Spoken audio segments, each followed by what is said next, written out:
السلام علیکم، میں محمد حسین۔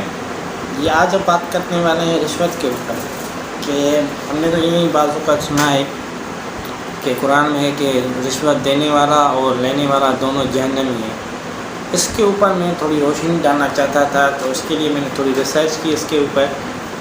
کچھ مفتیوں سے میں نے سنا یوٹیوب کے اوپر، تو اب اس پہ ہم روشنی ڈالنے والے ہیں۔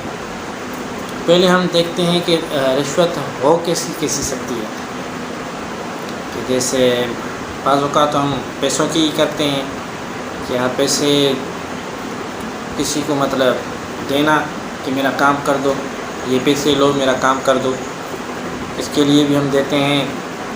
یہ پیسے لے لو مجھے نوکری دے دو، اس کے لیے دیتے ہیں۔ یا جو بڑے لوگ ہوتے ہیں منسٹرز وغیرہ، وہ بھی رشوت لیتے ہیں۔ منسٹرز یا کچھ ایسی پوسٹیں ہوتی ہیں میرے ذہن میں نہیں آ رہی ہیں، وہ بھی رشوت لیتے ہیں۔ کبھی وہ پیسوں کی لیتے ہیں، کبھی وہ چیزوں کی لیتے ہیں، جیسے کہ مجھے یہ گھر چاہیے، یہ مجھے اپنا گھر دے دو، میں تمہارا یہ کام کر دوں گا، یا پھر مجھے وہ پلاٹ دے دو، میں تمہارا کام کر دوں گا۔ گھما پھرا کے بات آ ہی جاتی ہے پیسے کے اوپر، تو ہم پیسے کو ہی لے لیتے ہیں، زیادہ کیا جانا ہے اس کے اندر۔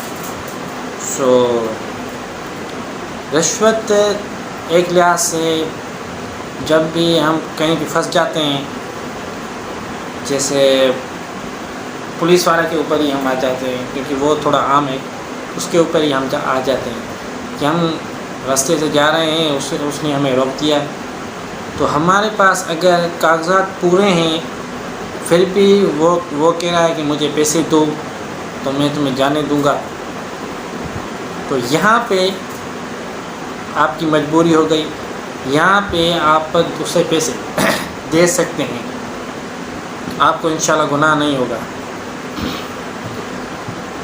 اور اگر آپ کے پاس دے سکتے ہیں کیونکہ آپ مجبور ہیں، ایسا نہیں کہہ رہا کہ ایسے ہی دے دیں، اگر جان چھوٹ رہی ہے تو جان چھڑوائیں، کیونکہ یہ آپ کے اوپر ظلم ہے۔ اگر آپ ظلم کو ہٹانے کے لیے پیسے دے رہے ہیں، رشوت دے رہے ہیں، تو آپ دے سکتے ہیں، کوئی اس میں مسئلہ نہیں ہے۔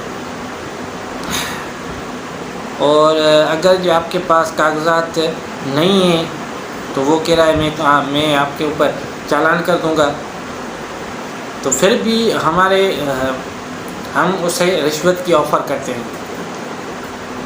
تو پیسے کون منع کرتا ہے؟ آج کل کے دور میں کون پیسے منع کرتا ہے؟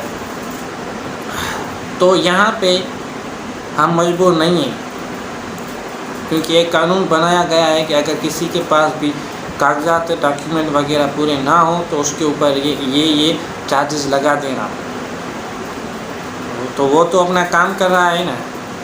تو اگر آپ اس سے چالان لے کر اور وہ بھر دیں گے تو اس میں کیا جائے گا؟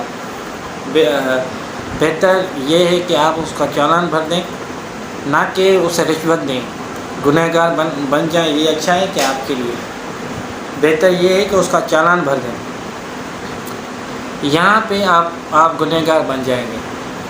وہ تو گنہگار ہی گنہگار ہوگا، کیونکہ وہ لے رہا ہے، وہ تو نہ نہیں کرے گا نا۔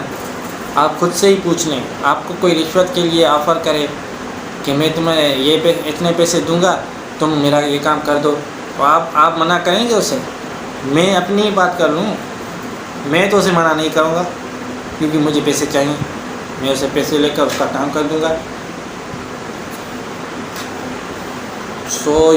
یہاں پہ وہ گنہگار بن جائیں گے، دونوں گنہگار بن جائیں گے۔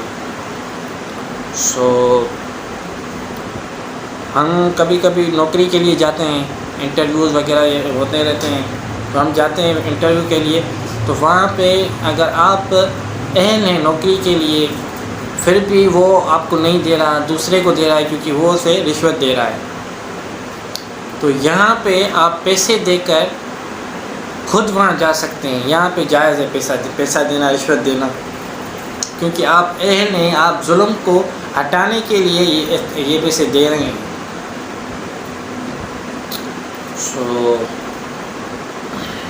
تو یہ تھے کچھ مثال جو میں نے سنے اور آپ کو سنائے، اس کے اوپر میں نے تھوڑی روشنی ڈالی۔ بہتر یہ ہے کہ اپنا کام جو ہے آپ کا، اگر آپ کے اوپر ظلم ہو رہا ہے تو آپ ظلم کو ہٹانے کے لیے پیسے دے سکتے ہیں. اگر آپ کے اوپر ظلم نہیں ہو رہا ہے، جائز ہے، ایک چیز ہے کہ یہ کرنا ہے سو کرنا ہے، اگر پھر بھی آپ اسے دینے کی آفر کرتے ہیں تو یہ آپ کے اوپر گناہ بن جائے گا. شکریہ. آج کے لیے اتنا ہی. تھوڑی میری زبان جو ہے وہ صحیح نہیں ہے اردو کے لحاظ سے، مجھے اردو تھوڑی کم آتی ہے، اس کی وجہ سے میں کبھی کبھی تھوڑا رک کے بات کرتا ہوں.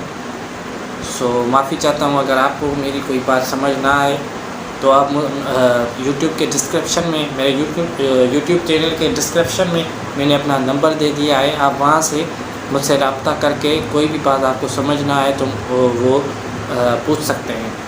شکریہ. آج کے